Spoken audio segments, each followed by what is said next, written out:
Hey everybody, welcome to episode 52 of the AskDAP show, where we answer your Volkswagen Audi questions. On this episode, we talk about intakes versus drop-in air filters, boost leaks, and clutches slipping.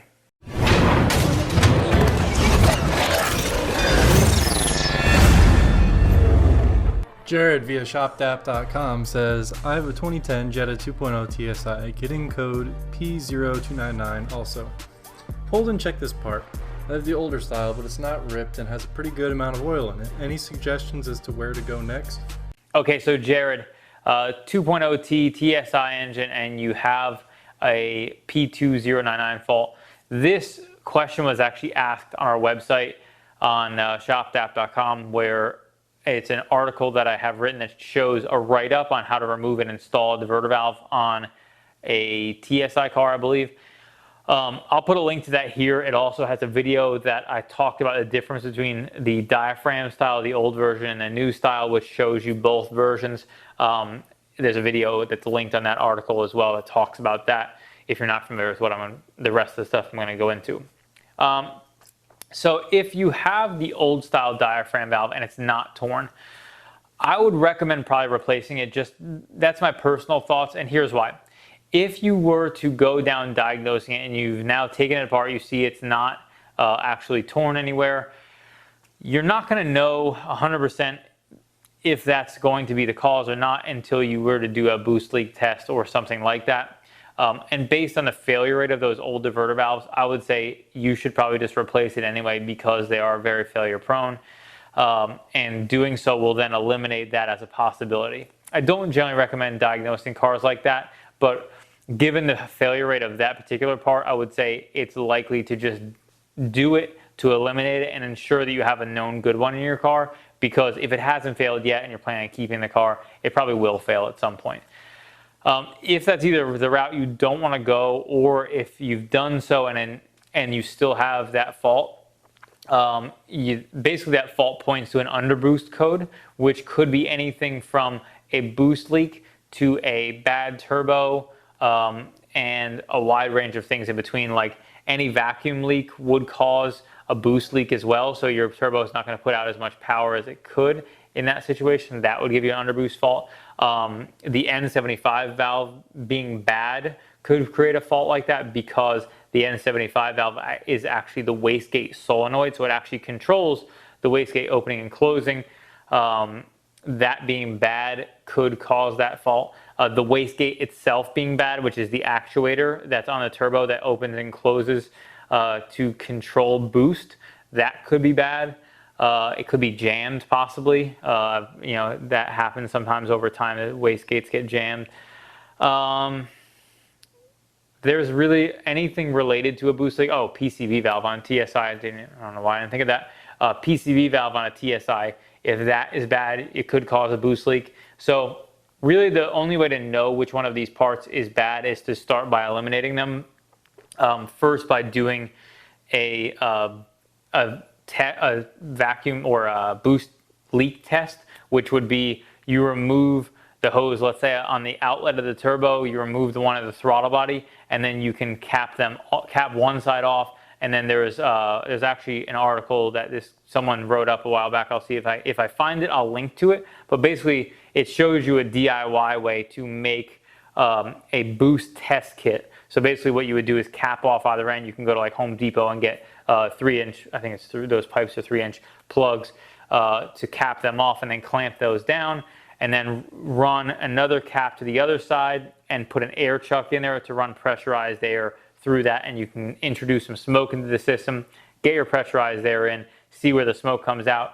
If you don't get smoke, then obviously you know you don't have any boost leaks, and you can then go to looking at things like the wastegate and the N75 valve, and to see if the turbo itself maybe isn't putting out enough boost. So hopefully that answers your question. One note about that boost test, make sure that whatever air you're using, shop air oftentimes is what you would use in a shop condition. You're not using just straight shop air, because straight shop air in most shops is 90 psi, and no turbo system is going to hold up to 90 psi. So you want to keep that probably in the, I wouldn't probably go above the 30 range just to test and kind of put a little bit of pressure on that system. Omar Lopez via email says, my question is regarding the air intake. I recently got a GTI Mark 7 and tuned with Unitronic. I want a better intake air, but I can't decide if it's enough with the OEM air filter or to change the air filter from K&N, VWR, etc. Or get a completely different intake like the VWR R600. What's the difference between this air intakes? Okay, so Omar, you have a Mark 7. Sounds like you're starting to mod it and you're looking to know, should you buy an intake or should you look at a drop-in filter? So we offer a bunch of different things in this particular front, K&N filters, VWR filters, and then a bunch of different intakes, VWR, Unitronic, engine, and I think there are some other ones that I'm forgetting. But here's the thing. When we look at this, factory airboxes are going to be restrictive, so going with an intake over a drop-in filter is always going to get you more. But factory filters are going to be restrictive, so you will see an improvement in airflow through the filter on a drop-in filter. Now, will it be as much as a complete airbox? No, it's not going to be as much because a lot of the restriction on factory airboxes is in the airbox itself. So there's a lot of baffling and things like that often in the airboxes to prevent a lot of engine noise. And because of that, I would generally recommend going with the full intake system, but it really boils down to what is financially feasible for you and what you feel like is the best choice for you.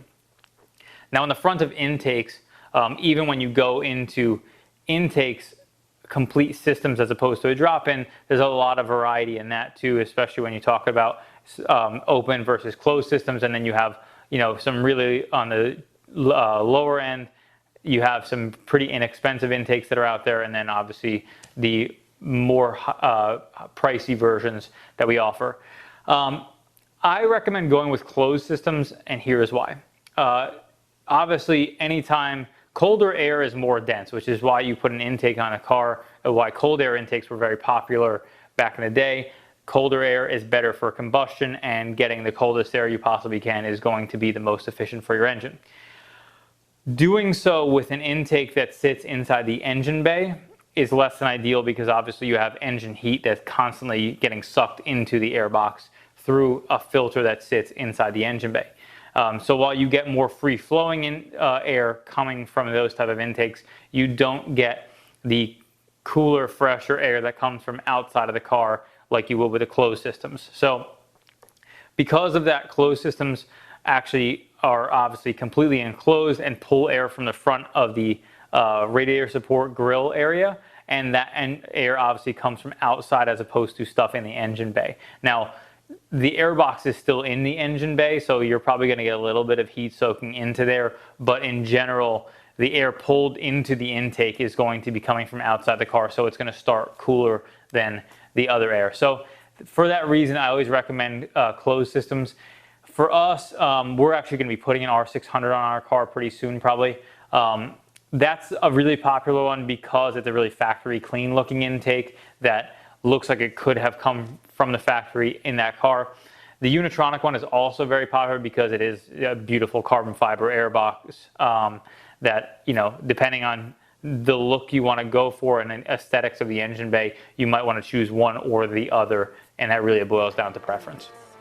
Peter Rivera via email says, I have a 2016 GTI with Unitronic Stage 1 Plus tune. The tune has been great so far and I have no real complaints to speak of. However, I have occasionally experienced clutch slip when trying to accelerate very quickly from a dig, and it seems that the stock clutch may not be 100% up to the challenge of holding the power the tune puts out. In your experience, is the stock clutch a weak point that may prohibit upgrading to Stage 2 at a later date? FYI, I just bought some new rotors and pads for the wife's Tiggy and a Euro short shifter for the GTI. Okay, Peter. First, thank you so much for the purchases. I appreciate it very much. I actually think, and I don't know this 100%, I think Peter is actually local to us and is coming for an install in a couple days. So I'm not actually certain about that, but I believe that to be the case.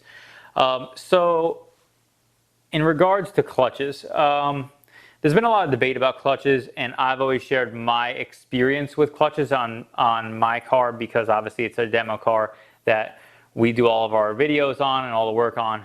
I have not experienced clutch slip on my car. Now, part of the reason why probably is because I'm kind of old and I don't drive the car really hard. I don't do a lot of hard launching very often. And I have not experienced any clutch slip, and it's a stage 2 car that has been tuned to stage 2 since sometime probably around 5,000 miles. I'm not 100% sure. When the Mark 7 first came out, Unitronic didn't have a tune just yet, so we had to wait and a little bit of mileage racked up before, otherwise we would have had a tune right away. So here's the thing. My experience is maybe an anomaly, maybe it isn't. I've heard a lot of feedback from multiple people who say they have clutch slipping issues. So here's what it boils down to. If you have clutch slipping, first of all, when you put an extra, let's say 100, 120 horsepower out of a car, the expectations of the clutch, factory clutch to hold if you're driving aggressively, it's probably not necessarily going to happen. Obviously, that's a big bump in power, and this stock clutch wasn't intended for 30 or 40% increase in power. But bottom line is, if you're having clutch slip, you can't unclutch slip. So once it starts slipping, it's not going to get better. It's only going to get progressively worse. And what that boils down to is you need to actually upgrade your clutch if you're having clutch slipping problems. So you can either not drive the car in a way that's going to create clutch slipping, or bite the bullet and install a new clutch in your car. We offer a variety of clutches, mostly BFI and South Bend. BFI is going to be the most cost-effective versions of clutches that we offer for those. I'll link to them here where you can check out all the Mark 7 clutches that we offer. And also, for anybody who's not familiar, I think I've talked about this before, but choosing a clutch when you're going to upgrade on any car is going to be just based on the power output that you're kind of shooting for long term. If you're just doing basic, basic upgrades, you can kind of look at that power range that think you're going to land in, and probably on a car like this, maybe stage 2 or stage 3 clutches are really all you'll need, unless you're really going to start to go wild and get your power up there a bunch. So always plan when you're installing a clutch for what your future potential is, because obviously installation is not easy and clutches are expensive. So you want to make sure that you're obviously doing that one time only. So hopefully that answered your question, and hopefully you can get your clutch situation resolved. Richard Rader via ShopDAP.com says, could this HPFS cause me to be burning 2 quarts of oil a week? I have a 2007 GTI with 2.0T and 108K on it. Got it from a buddy of mine. He said it burnt about a half quart a month, but he hardly drove it. Since I have had it, I can go through 2 quarts a week depending on how much driving I am doing. I also noticed that when I engage the turbo for the first time of the day, I get a huge cloud of black smoke coming out of the tailpipe. Any help would be greatly appreciated. Okay, Richard, so when you say HPFS, I don't know, if you meant high pressure fuel pump or high pressure fuel sensor, I assume maybe. I'm not sure exactly what you're getting at there, but either way, if you're referring to anything in the fuel system burning oil, I would say very unlikely. The only thing that ever I've known to be an issue on FSI cars relating to oil and the fuel system is on the high pressure fuel pump. A lot of times back in the day when they used to rebuild them a lot, there's a seal internally that would, it's not really replaceable. So a lot of times people would rebuild it and reuse it. And once that happens, it would start to leak, and then it would leak gas into the oil. But that's usually you can check that pretty easily by just opening the fuel cap and smelling the oil, or checking the oil or draining it. And a lot of times on those cars, you'll actually have fuel come out of the oil pan when you drain the oil. So assuming that's not happening, because that's probably not what's causing your issue, I would say that is a lot of oil to be burning. 2 quarts, I don't know how many miles you drive, but 2 quarts every week, unless you're driving 5,000 miles a week, it's way, way, way high. So to start, when you mentioned black smoke coming out when you hit the gas, here's the way burning things works when it comes to smoke on cars. Burning oil will generally be a blue or a bluish white gray smoke. That will be oil burning. If you have white smoke, that's generally coolant burning. And if you have black smoke, it usually means that it's running really rich and that's fuel burning. So most likely that it sounds like if what you're describing is actually black, it's probably fuel related. But if what you see is just darker colored smoke and it's actually maybe a blue gray and it actually is oil burning, then obviously if you're losing that much oil, it's going somewhere, which means you either have a massive leak or you're burning it just at alarming rates. So I would definitely start addressing that. PCV systems would be a good place to start with that. Get a good PCV system on the car. If it doesn't have a PCV, or if it doesn't have PCV, because a lot of people do block off plates and things like that, I would look at maybe it could be a bad turbo, which turbos, when they go bad, they start smoking under load and eventually will continually get worse and worse until it just blows the seal out and then will just pour smoke out of the back of the car. If that's not the case, you are probably going to be looking at other engine related stuff. And if you're not familiar with, maybe valve guide seals or something like that, if you're not familiar with how to check that stuff, it's pretty in-depth and you might want to seek professional help to address all that stuff. But definitely get that looked at. I mean, that is a lot of oil to be burning. Peter Van Erp via ShopDAP.com says, I came across your DV DIY while trying to find a DIY for turbocharger replacement on an 11 Tiguan. Was recently told I needed a new turbo due to an underboost code. Do you have a link or guide to replacing the turbo? Is it possible I just need to replace the DV? Appreciate your tips and guidance along with the humble mechanic. Cheers. Okay, so Peter, you're looking for a DIY on replacing a turbo. We actually don't have any DIYs like that. That's pretty in-depth, and DIYs like that are not something that we've done at this point, and not likely we ever will, but I can't make that promise because I don't know 100%, but most likely we won't, because DIYs like that are really hard to shoot and extremely time consuming, and the job is already time consuming enough. So the general rule of thumb is when you look at our DIY videos is however long the job actually takes to do, it's at least 3 hours or 3 times that amount to actually shoot a video on how to do that job. So let's say, a spring install, let's say it's maybe 3 or 4 hours.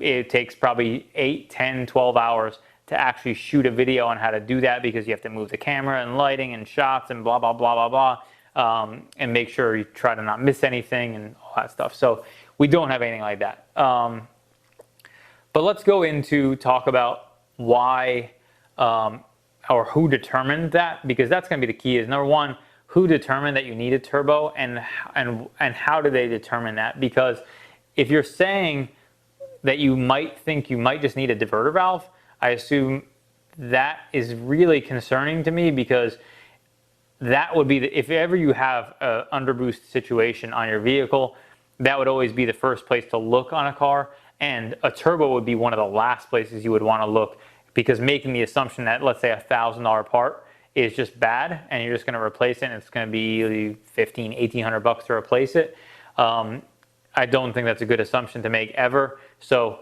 I would start to look into the steps that were taken to actually diagnose it, and make sure the person who diagnosed it was actually qualified to do so. I always recommend either a VW specialist or a VW dealer. So one or the other. You don't have to go to a dealer, but if you don't know of a place locally to you that you feel confident in their ability to diagnose your car, which means, shops who work on anything and everything, that they can do a fine job on a lot of things in your vehicle. Diagnostic is generally not one of them, just because they lack the experience with that specific model to really know what to look at for specific problems. And so for that reason, I would recommend going to a specialist. But definitely look at the diverter valve first, and maybe things like the PCV valve, as the other question we answered on this kind of same topic, that goes through the steps of actually diagnosing what's causing the underboost fault to begin with. Thank you so much for watching episode 52 of the AskDAP show, where we answer your Volkswagen Audi questions. If you have any comments about the questions answered in this show, be sure to leave in the comments below. If you like this video, be sure to give it a thumbs up and subscribe for more like it.